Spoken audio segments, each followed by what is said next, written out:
Are you tired of just sending plain text messages on Facebook? Well, I have good news for you. With the new update, now you can easily send GIFs on Facebook on your PC. Today, I will show you how to do it in just a few simple steps. First, make sure you're logged into your Facebook account.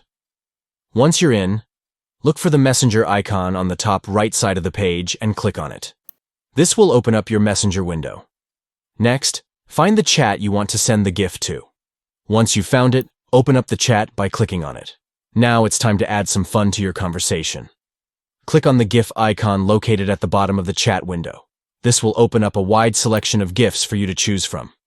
Scroll through the options until you find the perfect GIF that suits your message. Once you've found the GIF you want to send, simply click on it to select it. And just like that, you've successfully sent a GIF on Facebook on your PC. It's that easy. So next time you want to add a little more personality to your chats on Facebook, don't forget to use GIFs. They're a fun and creative way to express yourself. Give it a try and see how your conversations come to life with the power of GIFs. Thank you for watching and happy chatting.